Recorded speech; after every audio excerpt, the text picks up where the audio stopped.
إن الحمد لله نحمده ونستعينه ونستغفره ونتوب إليه ونعوذ بالله من شرور أنفسنا وسيئات أعمالنا من يهده الله فلا مضل له ومن يضلل فلا هادي له وأشهد أن لا إله إلا الله وحده لا شريك له وأشهد أن محمدًا عبده ورسوله صلى الله عليه وآله وصحبه وسلم تسليمًا كثيرا أما بعد.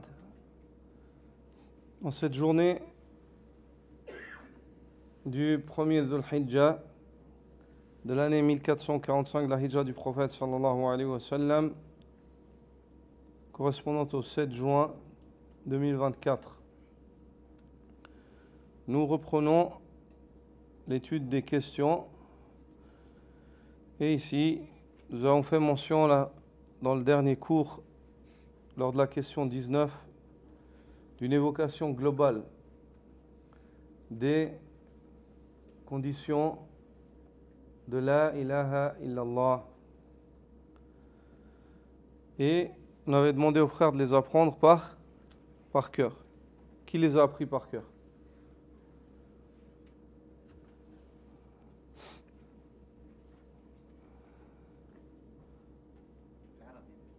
نعم.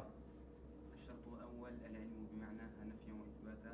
الشرط الثاني استيقان القلب بها. الشرط الثالث الانقياد لها ظاهرا وباطنا. الشرط الرابع القبول لها فلا يرد شيئا من لوازمها ومقتضياتها. الشرط الخامس الإخلاص فيها. الشرط السادس القبول من صميم القلب لا باللسان فقط. الشرط السابع المحبة لها ولأهلها والموالاة والمعاداة لأجلها. Jazakallah khairan. Qui nous évoque ces conditions? Qui nous évoque en français, les frères francophones? Qui a appris par cœur? Fadlal. Oui, oui. En arabe, vas-y.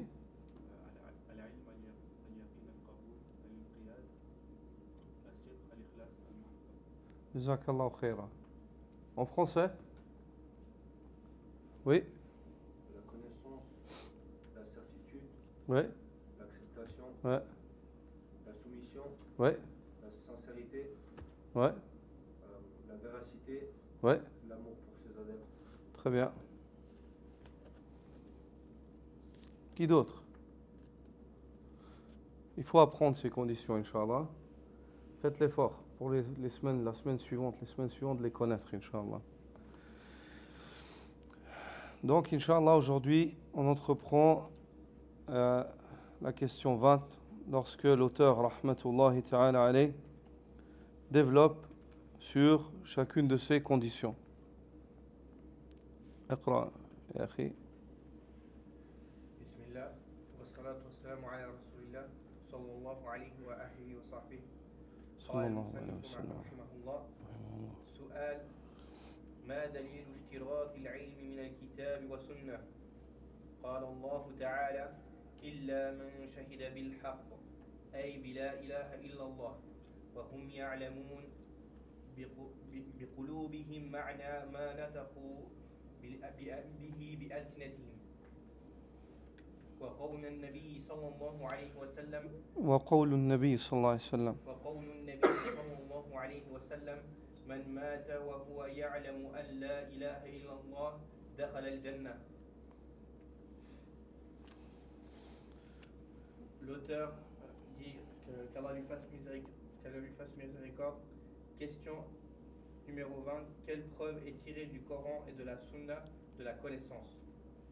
La réponse: à l'exception de ceux qui auront témoigné de la vérité. La réponse. La parole d'Allah, dans le sens du verset. À l'exception de ceux qui auront témoigné de la vérité. C'est-à-dire qu'il n'y a nulle divinité si ce n'est Allah Azza wa Jal. En pleine connaissance. connaissance par leur cœur de ce qu'ils ont prononcé avec leur langue, ainsi que la parole du prophète sallallahu alayhi wa sallam.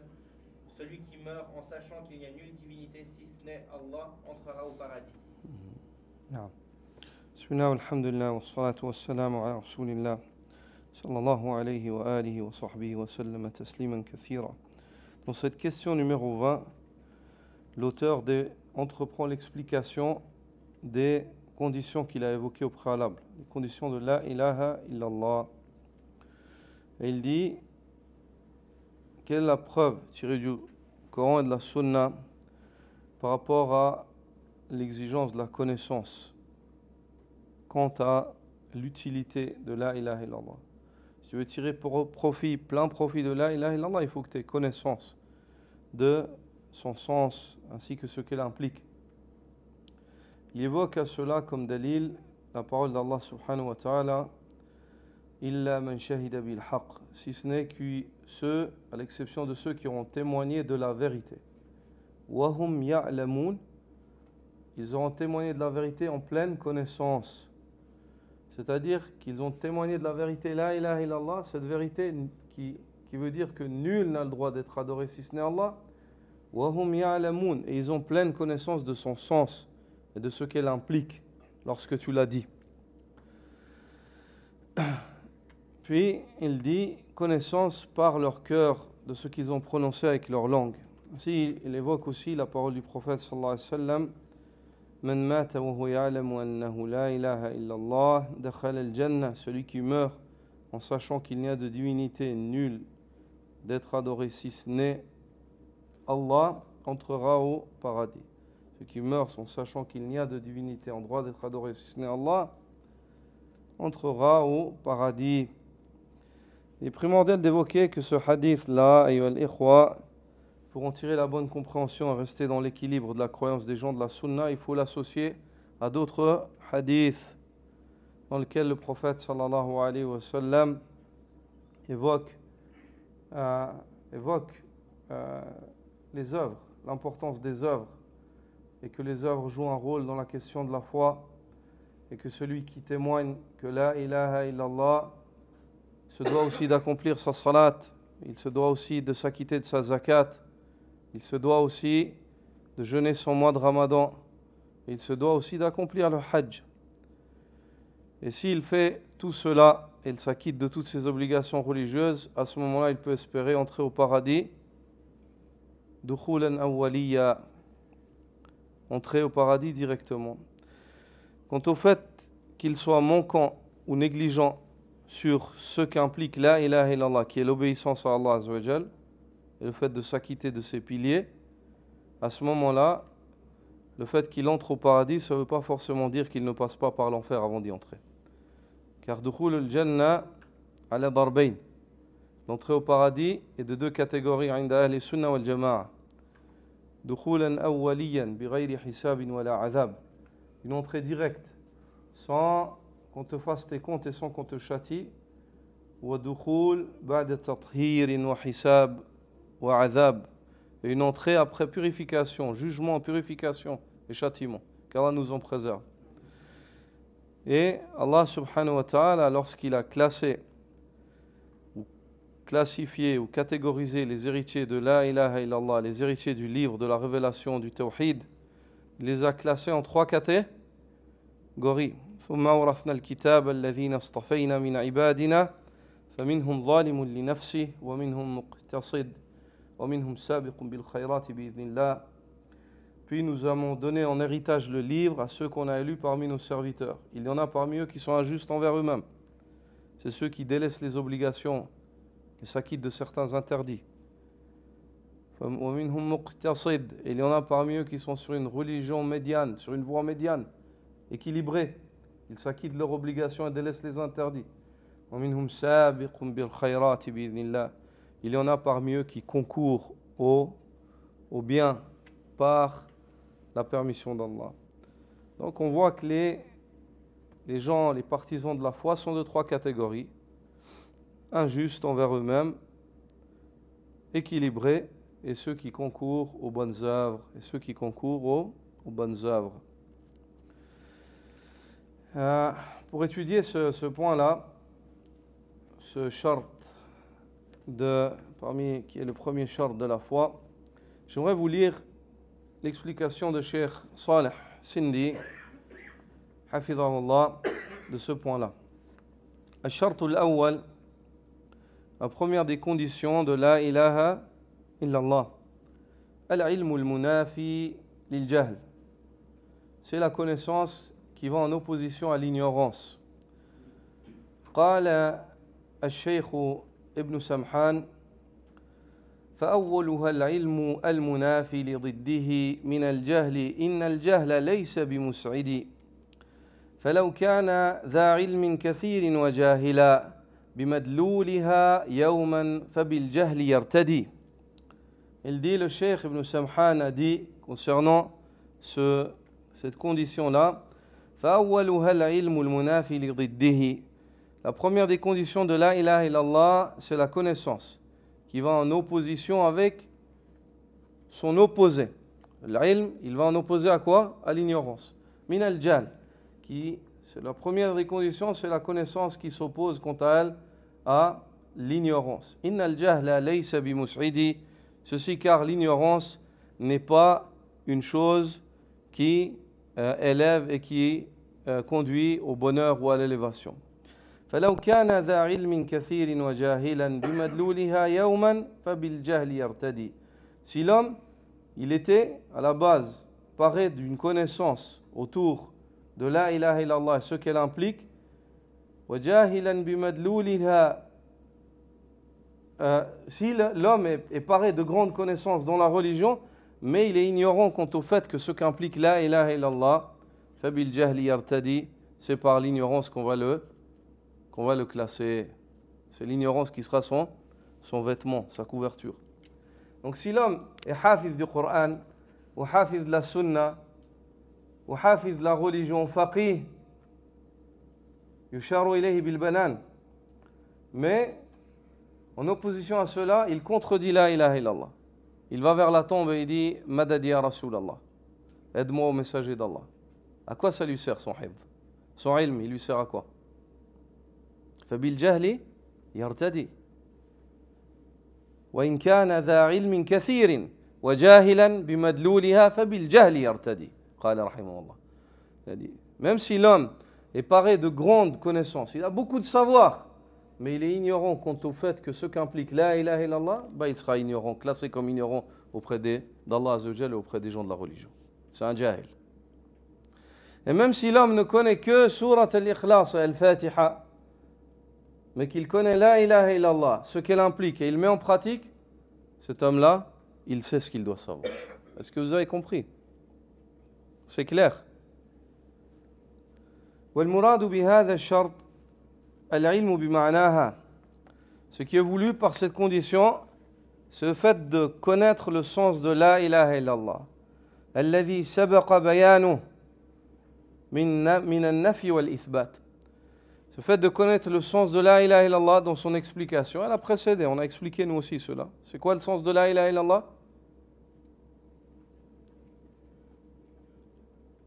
C'est quoi le sens de la ilaha illallah?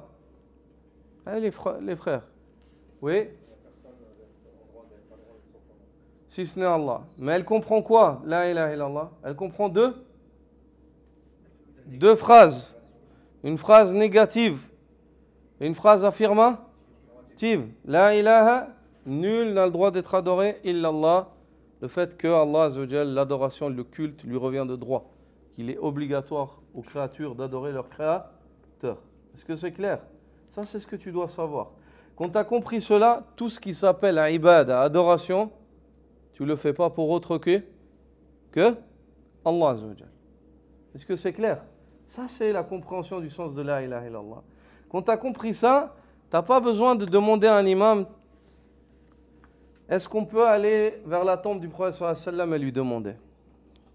Tu n'as pas besoin de demander à un imam. Hein? Même un enfant qui a compris la ilaha illallah, il sait te répondre. Il dit là. Pourquoi? Ad-du'a ibada. Wa la ilaha illallah, la ibada illa lillah. La yajuz an na'bud ghayra Allah. Ça veut dire qu'on n'a pas le droit d'adorer autre qu'Allah. Quand je dis la ilaha illallah, moi, tout ce qui s'appelle adoration, stop. Je le fais pour qui? Pour Allah. C'est tout. Est-ce que c'est clair? نعم. ولا شك أن هذا العلم أعظم العلوم وأشرفها. Et il ne fait aucun doute, dit le cheikh, hafidhahullah, que cette connaissance-là, la connaissance du sens de la ilaha illallah, c'est la plus grande des connaissances et la plus noble.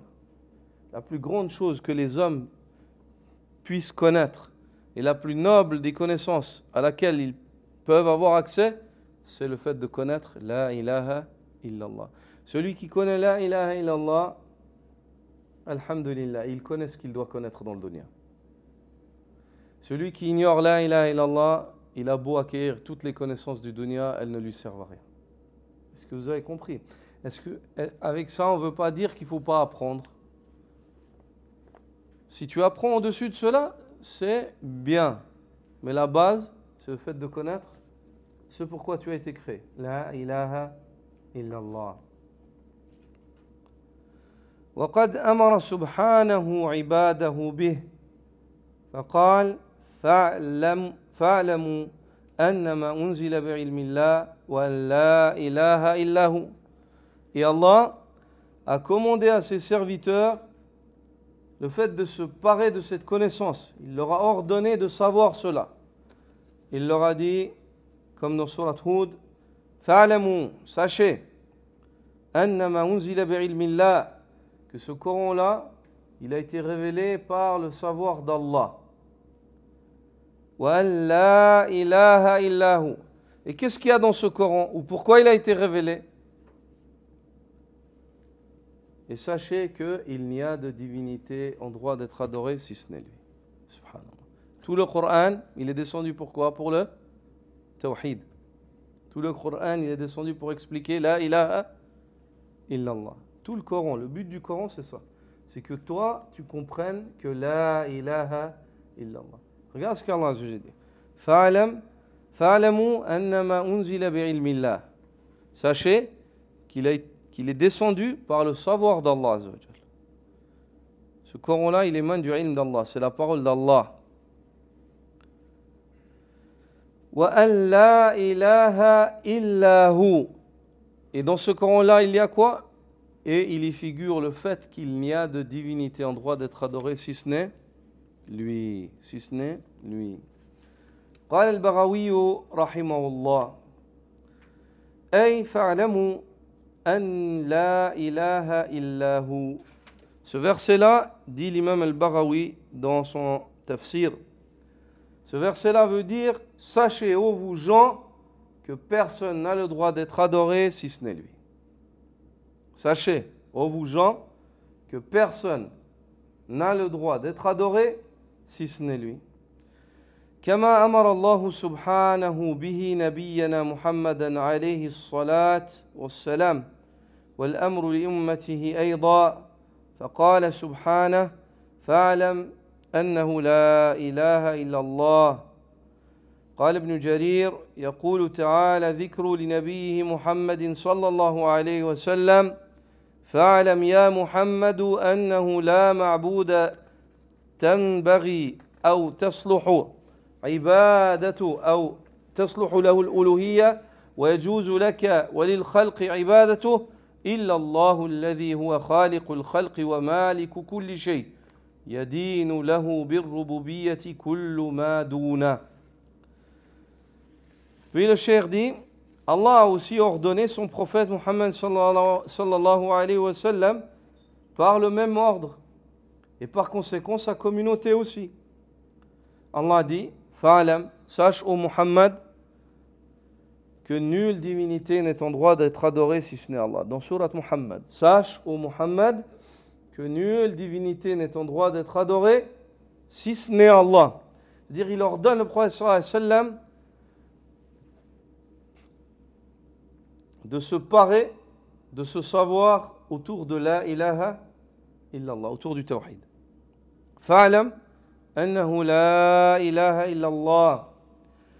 الإمام ابن جرير الطبري رحمه الله dit يقول تعالى ذكره Allah, le Très-Haut, ou bien Allah, que son évocation soit élevée, dit à son prophète Muhammad sallallahu alayhi wa sallam, sache, ô Muhammad, qu'il n'y a de divinité qui mérite ou dont son culte soit utile ou dont il soit permis aux créatures de lui vouer un culte, si ce n'est Allah.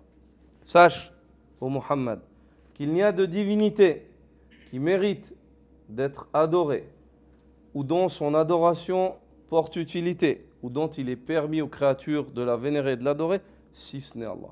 Personne d'autre qu'Allah ne mérite cela. Ni ange, ni prophète. On ne parle pas des autres créatures. La malakun, muqarrab wa la nabiyyun mursal. Ni un ange rapproché ne mérite d'être adoré, et ni un prophète envoyé. Les autres créatures, wali fulan, sidi fulan, allan, khalas. La mahalla lahum min al-i'rab. On ne les prend même pas en considération. Les autres, on ne les connaît même pas à la base. Qui que ce soit. Même si c'est un najm min nujum ad-dunya. On ne les prend même pas en considération. La nabi mursal wa la malak muqarrab. Ni ange rapproché, ni prophète envoyé. Donc les autres, on ne discute même pas. Personne n'a le droit d'être adoré si ce n'est Allah. Tout ce qui s'appelle adoration, celui qui adresse le culte à autre qu'Allah, il l'a adressé à la mauvaise adresse. Jamais ça ne portera ses fruits. Jamais cette flèche elle atteindra une cible. Jamais. وَقَدِمْنَا إِلَى مَا عَمِلُوا مِنْ عَمَلٍ فَجَعَلْنَاهُ هَبَاءً مَنْثُورًا. Poussière éparpillée يوم القيامة. لا قيمة لهم. وَمَا دُعَاءُ الْكَافِرِينَ إِلَّا فِي ضَلَالٍ. Les invocations des mécréants ne sont qu'égarements. Ça ne porte rien. فَادْعُوا اللَّهَ مُخْلِصِينَ لَهُ الدِّينَ. Invoquez Allah en lui vouant un culte exclusif. أَمَّنْ يُجِيبُ الْمُضْطَرَّ إِذَا دَعَاهُ وَيَكْشِفُ السُّوءَ. Qui est celui qui répond à celui qui est en détresse lorsqu'il l'invoque et dissipe le mal? Qui? إِذَا سَأَلَكَ عِبَادِي عَنِّي فَإِنِّي قَرِيبٌ أُجِيبُ دَعْوَةَ الدَّاعِ إِذَا دَعَانِ. Si mes serviteurs t'interrogent à mon sujet, dis-leur que je suis proche, je réponds à celui qui m'invoque lorsqu'il m'invoque. Qui d'autre qu'Allah fait cela? Aïlahum ma'Allah. Y a-t-il des divinités avec Allah subhanahu wa ta'ala? Donc, ikhwa, ici, Ibn Jarir al-Tabari, rahimahullah, dit, il n'est pas permis aux créatures d'adorer autre qu'Allah. Alladhi huwa khaliqul khalq. Celui qui est le créateur de la création. Wa maliku kulli shay. Qui est le souverain, qui domine toute chose. Yadinu lahu birrububiyyati kullu ma duna. Toute chose autre qu'Allah est convaincu que c'est lui le Seigneur. Toute chose en dehors d'Allah, c'est que c'est Allah le Seigneur. Mon point même, ou même l'athée qui prétend renier l'existence du Seigneur, il vient, il est coincé, il dit il y a une force. Il est bloqué. Il va dire quoi? Il y a une force. Il y a quelque chose. Yadinu birrububiyya kullu shay. Il n'y a personne, ça c'est une qaïda, une règle. Parmi les créatures d'Allah, même les plus grands des mécréants, qui sont sincères lorsqu'ils renient la Seigneurie. Personne. Même parmi les têtes du kufr, qui sont sincères lorsqu'ils renient la Seigneurie d'Allah. Même Pharaon qui disait Ana rabbukumul a'la, je suis votre Seigneur suprême, au fond de lui il savait que il y a un Seigneur. Allah Azza wa Jalla dit وَجَحَدُوا بِهَا وَاسْتَيْقَنَتْهَا أَنفُسُهُمْ ظُلْمًا وَعُلُوًّا. Ils ont renié la réalité alors que leurs âmes étaient convaincues. Ils ont fait cela par injustice et par orgueil. Au fond de lui, il sait qu'il a un Seigneur qui l'a créé. Au fond de lui, il sait qu'il n'est pas dominant, il est dominé. Au fond de lui, il sait qu'à tout moment, on peut lui ôter sa vie et que quelqu'un décrète cela. Au fond de lui, il sait qu'à tout moment, il peut tomber malade. À tout moment, il peut lui arriver quelque chose. et qu'il domine rien du tout. Il est juste spectateur de ce qui va se passer. Et un Seigneur. Non. Mais le cheikh dit, Hafidhahullah, wa hadha shart badahiyun. Et cette condition-là, c'est une condition évidente. Il est évident que le savoir, il fasse partie des conditions de la ilaha illallah. C'est évident. Même si on ne te l'explique pas, tu dois comprendre. Tu dis la ilaha illallah, tu dis ce mot-là, la première chose que tu vas dire, ça veut dire quoi? Ça implique quoi? Il faut que le ilm fasse partie des conditions de la ilaha illallah. لأن الإيمان بالشهادة والانقياد لها لا يتحقق إلا بعد العلم بمعناها. Il dit ceci car la foi en ce noble témoignage, ainsi que le fait de s'y soumettre, de se soumettre à ce qu'il implique, ne saurait se réaliser que lorsque l'homme aura connaissance de son sens. Tu ne peux pas avoir une bonne foi en la ilaha illallah et tu ne peux pas te soumettre à ce qu'elle implique si tu ne connais pas le sens de la ilaha illallah. وَالْجَاهِلُ بِذَلِكَ لَا تَنْفَعُهُ. Quant à celui qui est ignorant quant au sens de la ilaha illallah, il ne tire pas profit de cette parole. لِجَهْلِهِ بِمَا وَضَعَتْ لَهُ الْوَضْعَ الْعَرَبِي الَّذِي أُرِيدَ مِنْهَا. Ceci car il est ignorant de ce qu'elle a amené dans sa construction conforme aux règles de la langue arabe, ce qu'elle a amené comme sens. Et ce qu'on veut. Quand tu dis la, c'est la nafiya lil jins. La ilaha, il n'y a de divinité, aucune divinité. Quand il y a cela, nafiya lil jins dans l'orat al-arabe, il y a un mahzouf muqaddar qui vient après. La ilaha, il y a quelque chose qui est enlevé dans le sens, qui se comprend par implication, mais les Arabes ne l'évoquent pas. Parce qu'il se comprend automatiquement. La ilaha al-ilahu al-ma'boud. Et la ilaha la ma'boud. Bihaq. Il n'y a de divinité en droit, ou de vraie divinité, ou qui mérite d'être adorée. Illallah, si ce n'est Allah. Un arabe qui comprend la langue arabe, quand il entend ça, il comprend tout de suite ce que ça veut dire. C'est pour cela que les mouchrikines de Quraysh, qui étaient des purs arabophones, malgré leur kufr, ils ont refusé de dire la ilaha illallah. Pourquoi? Parce qu'ils avaient l'ilm du sens de la ilaha illallah.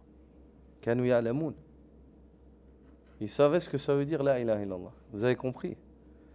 Alors que certaines personnes qui sont huffaz du Coran sont venus par la suite, ils ont dit la ilaha illallah, et ils ont dit on peut invoquer Sidi Fulan, Awali Fulan ou Allan. Subhanallah. Alors qu'Abu Jahl, lui, il savait. Quand tu dis la ilaha illallah, c'est fini, tu ne peux plus faire d'adoration à autre qu'Allah.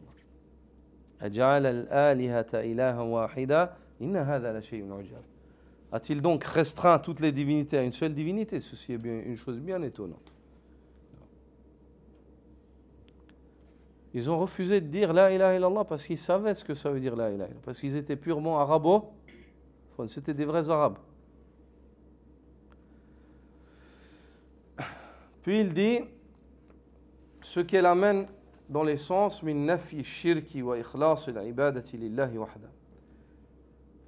La construction de cette phrase, composée de deux phrases, une phrase négative et affirmative, avec les composantes qu'elle a en matière de grammaire arabe, tu comprends tout de suite qu'elle vient réprouver le shirk, le polythéisme, et confirmer la sincérité dans le culte à Allah, seul, unique et sans associé. C'est-à-dire, quand tu dis la ilaha illallah, ça veut dire le shirk X, toute forme de polythéisme, interdit. Quand tu dis la ilaha illallah, ça veut dire que Allah doit être adoré seul, unique et sans associé. Puis, il évoque ici une parole de Cheikh Hafid al-Hakami dans Miftahu Dar al-Salam, بتحقيق شهادتي الإسلام. C'est un très bon livre. Je suggère aux frères de le lire. Les frères arabophones, je ne sais pas s'il a été traduit en français, mais c'est fort probable, car les étudiants, Allahumma barik, ont bien traduit. On traduit beaucoup de livres. Ça s'appelle Miftahu Dar Salam, la clé d'accès à la demeure de la paix, par la réalisation des 2 témoignages de l'islam. La ilaha illallah Muhammadun Rasulullah. Miftahu Dar Salam bi tahqiq shahadatay l'islam. Et c'est un livre qui n'est pas très grand, c'est un petit livre qui est vite lu, mais qui est plein de fawaïd. Ici, le Cheikh Salih Sindi évoque une parole de Hafiz ibn Ahmad al-Hakami lorsqu'il dit dans Miftahu Dar Salam, il dit فَكَيْفَ يَنْفِي مَا نَفَتْ وَيُثْبِتُ مَا أَثْبَتَتْ وَهُوَ لَا يَعْلَمُ شَيْئًا مِنْ ذَلِكَ أَمْ كَيْفَ يَعْمَلْ بِمُقْتَضَى مَا لَا يَعْلَمُ. Il dit comment est-ce que l'homme peut confirmer, peut réprouver ce que réprouve le sens de la ilaha illallah et confirmer ce qu'elle vient confirmer alors qu'il ne connaît rien de cela. Comment est-ce qu'il peut réaliser cela alors qu'il ne connaît pas? Am kayfa ya'malu bi muqtada ma la ya'lamu. Et comment est-ce que l'homme pourrait agir avec agir par implication de ce qu'implique ce mot alors qu'il ne connaît pas le sens de ce mot-là? Non, la clé du paradis. Ils l'ont traduit comme ça. Il y est en français, hein? Voilà. La clé du paradis. Miftahu Dar Salam. Non.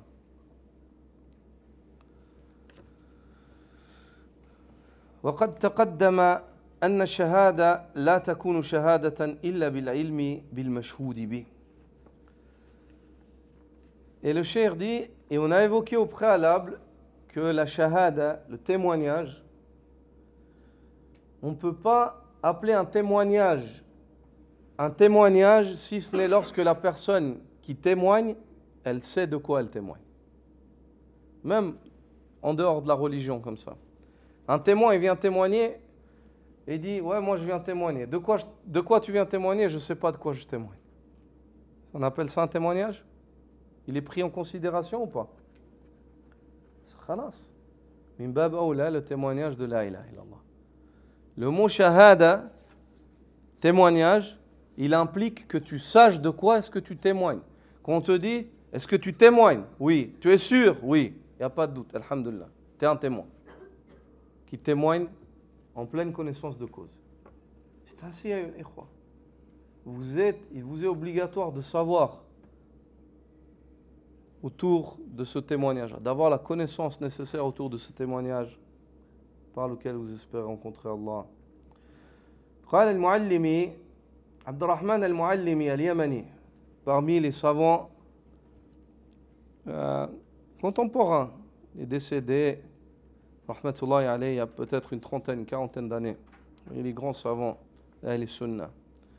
عبد الرحمن المعلمي a dit وقد دل الكتاب والسنة والإجماع والمعقول على أنه لا يكفي النطق بها بدون معرفة معناها.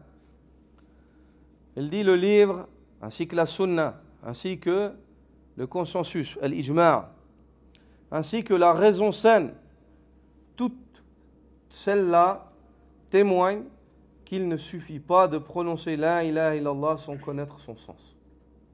Il ne suffit pas de dire juste la ilaha illallah, la ilaha, sans rien connaître et de la contredire. ومن الأدلة على هذا الشرط قوله تعالى إلا من شهد بالحق وهم يعلمون. Et parmi les arguments qui prouvent cette condition-là, dit le Cheikh Salih Sindi, la parole d'Allah dans la sourate Az-Zukhruf, lorsqu'Allah dit si ce n'est celui qui témoigne de la vérité en connaissance de cause. En connaissance de cause. L'imam Ibn Jarir al-Tabari, rahimahullah, vous savez qui c'est l'imam Ibn Jarir al-Tabari? Est-ce que vous savez qui c'est? Qui c'est? Ibn Jarir al-Tabari. Qui c'est? Vous ne savez pas qui c'est, l'imam Ibn Jarir al-Tabari? L'imam Ibn Jarir al-Tabari, il a été appelé l'imam del Mufassirin, l'imam des savants des exégètes. Tous les exégètes qui sont venus après lui, que ce soit Al-Qurtubi, ou bien Ibn Kathir, ou Al-Baghawi, ou X ou Y, ils sont venus après lui. Ibn Jarir al-Tabari, il est mort en 310 de la Hijra. Donc il fait partie des générations anciennes. Alhamdulillah, sa aqida, c'était une aqida salafiyya naqiyya. Sa croyance, c'était une croyance pure, conforme à la voie des premiers musulmans. Au point où si tu reviens et tu cherches dans l'asma wa sifat, tu viens avec le tafsir d'Ibn Jarir al-Tabari, tu boucles le clapet à Ahl al-Ta'wil, à ceux qui viennent torsionner. Ibn Jarir al-Tabari, la plupart de ce que Ibn Kathir, ou bien ce que vont évoquer les savants après lui, en fait, tu vas le retrouver chez Ibn Jarir al-Tabari. Ils ont pris de lui. C'est pour ça qu'il a été appelé Imamul Mufassirin. Imamul Mufassirin. Et il est mort à Bagdad, rahimahullah, en 310 de la Hijra. Ibn Jarir al-Tabari, rahimahullah, il dit wa shahadatuhu bil haqq wa iqraruhu bi tawhidillah. Et le témoignage de la vérité, de la ilaha illallah, en toute vérité, c'est le fait que l'homme consente à l'unicité d'Allah, au monothéisme. Ya'ni bidhalik, ce qu'on veut par cela, illa man amana billah, lorsqu'Allah il dit illa man shahida bil haqq, si ce n'est celui qui témoigne en toute vérité, si ce n'est celui qui a la foi en Allah, wa hum ya'lamuna haqiqat at-tawhid, qui a la foi en Allah et connaissent la réalité de l'unicité. C'est quoi la réalité du tawhid? C'est le fait d'adorer Allah et de ne pas adorer autre que lui. Tout ce qui s'appelle ibada, de ne pas le faire pour autre qu'Allah. L'imam al-Baghawi, rahimahullah,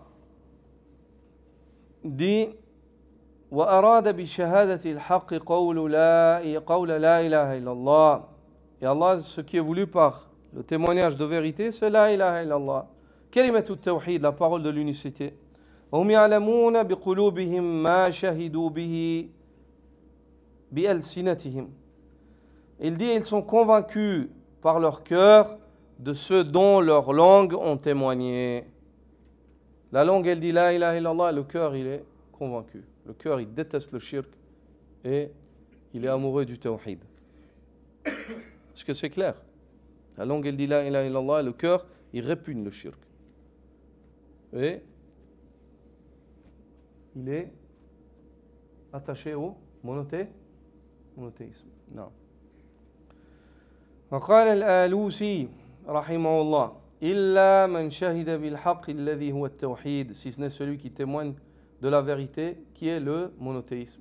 وهم يعلمون, alors qu'il témoigne de cela tout en ayant une connaissance, en pleine connaissance de cause. Et يعلمون, ils connaissent le tawhid. الجملة في موضع حال وقيد بها لأن الشهادة عن غير علم بالمشهود به لا يعول عليها.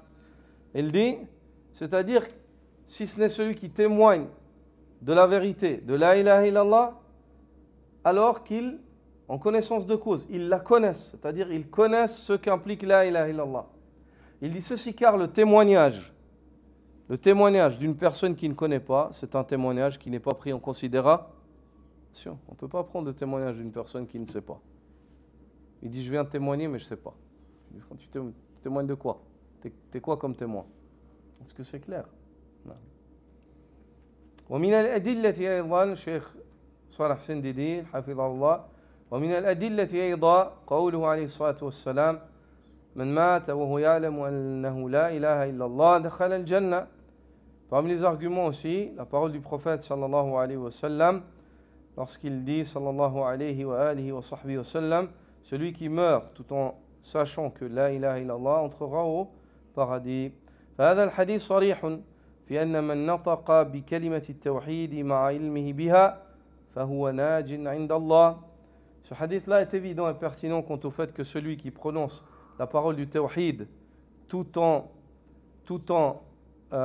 n'ayant connaissance de ce qu'elle implique, ceci, il peut espérer être sauvé. Il peut espérer être sauvé. Ça, c'est l'explication de Cheikh Salih Sindi. Quant à l'explication de cette condition qui émane de l'auteur lui-même, Hafiz ibn Ahmad al-Hakami, dans Ma'arij al-Qaboul, il dit, lorsqu'il explique les vers وبشروط سبعة قد قيدت وفي نصوص الوحي حقا وردت فإنه لم ينتفع قائلها بالنطق إلا حيث يستكملها. Elle a été conditionnée, la ilaha illallah, par cette condition. Et dans les textes de la religion, l'évocation de ces conditions est parvenue d'une manière claire. Certes, celui qui dit la ilaha illallah ne saurait tirer profit de cette parole, en la disant tout simplement, si ce n'est lorsqu'il complète ou remplit ces conditions.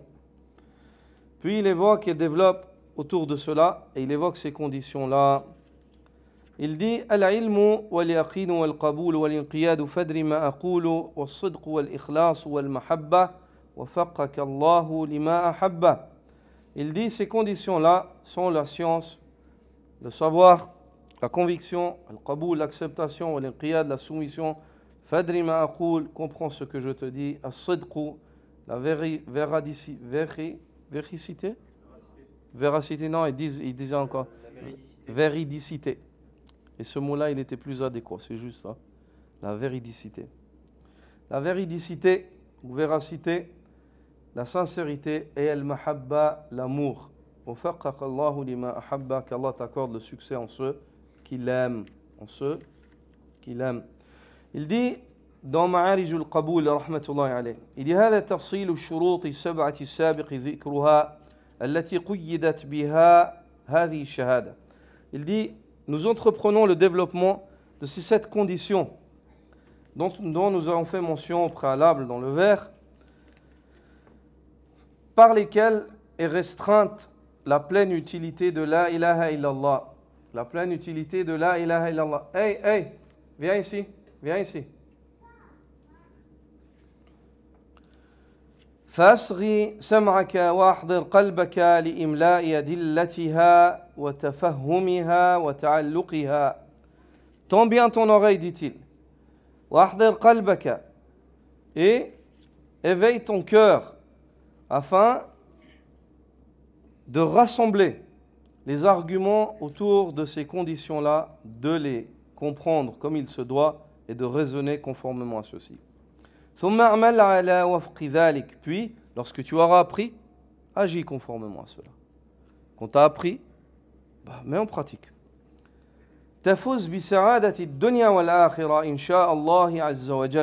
Tu gagneras, tu atteindras, tu acquériras le bonheur ici-bas et dans l'au-delà, si Allah, puissant et majestueux, le veut.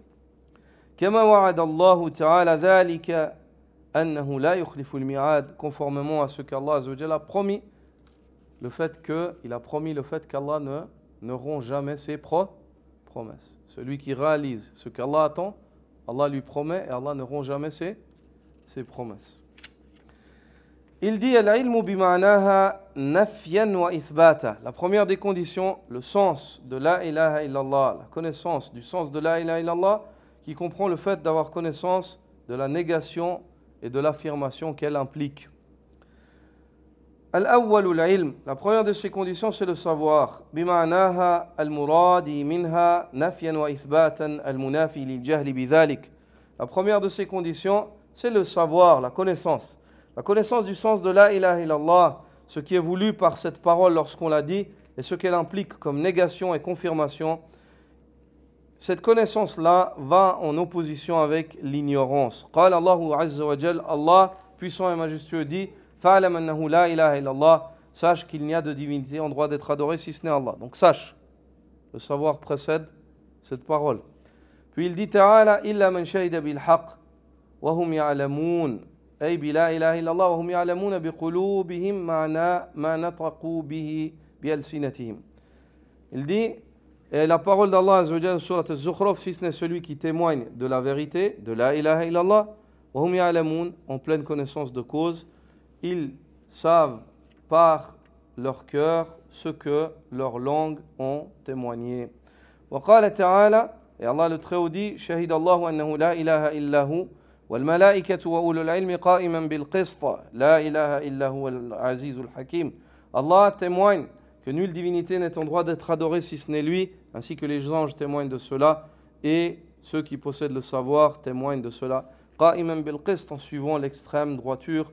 La ilaha illa hu al-aziz al-hakim. Il n'y a de divinité en droit d'être adorée si ce n'est lui. Il est le puissant et le sage. وقال تعالى قل هل يستوي الذين يعلمون والذين لا يعلمون إنما يتذكر أولو الألباب. Dis-leur ô Muhammad, sont-ils égaux ceux qui savent et ceux qui ne savent pas? Certes, ceux qui sont doués de raison se rappelleront. إنما يتذكر أولو الألباب. Donc celui qui sait ce de quoi il témoigne et celui qui ne sait pas, ils ne sont pas pareils auprès d'Allah. Ce verset-là, il est primordial de rajouter une chose à cela. C'est l'explication de Al-Fudayl ibn Iyad, rahimahullah. Il dit, lorsqu'il explique ce verset de Surat Al-Zumar, il dit La yastawiyan, ils ne sont pas égaux, ni dans les bonnes actions, ni dans les péchés. Ceux qui savent et ne savent pas, ils ne sont pas égaux. C'est-à-dire la bonne action de celui qui sait, elle n'est pas semblable à la bonne action de celui qui ne sait pas. Parce qu'il saura mieux la faire, logiquement. Mais le péché de celui qui sait, il n'est pas comme le péché de celui qui ne sait pas non plus. C'est un couteau à double tranchant. Le ilm, c'est un couteau à double tranchant. Innama yatadhakkar ulul albab. Les doués d'intelligence se rappelleront. Allah Azza wa Jalla clôt cette ayah par ce rappel-là. Wa qala ta'ala, et Allah le Très-Haut dit, Innama yakhsha Allah min ibadihi al-ulama. Ceux qui craignent Allah d'une crainte plus parfaite parmi ses serviteurs sont les savants. Et Allah le Très-Haut dit, وَقَالَ تَعَالَى وَتِلْكَ الْأَمْثَالُ نَضْرِبُهَا لِلنَّاسِ وَمَا يَعْقِلُهَا إِلَّا الْعَالِمُونَ. Allah Azza wa Jalla dit dans Surat Al-Ankabut, et voici des exemples ou des paraboles que nous donnons aux gens, et les seuls qui raisonneront et comprendront ce qu'il est attiré de ces paraboles sont ceux qui savent, Al-Alimun. وفي الصحيح عن عثمان رضي الله عنه. Et dans le hadith sahih rapporté par l'imam Muslim dans son sahih, selon Uthman, qu'Allah l'agrée, قال رسول الله صلى الله عليه وسلم من مات وهو يعلم أنه لا إله إلا الله دخل الجنة. Celui qui meurt en sachant que la ilaha illallah entrera au paradis. Et sur cela on arrête. On clôt le cours de ce soir autour de l'explication de la première condition. On a lu l'explication de Cheikh Salah Sindi et l'explication de l'auteur lui-même dans son livre Ma'arij al-Qaboul. Subhanakallahumma bihamdik, ashhadu an la ilaha illa ant, astaghfiruka wa atubu ilayk.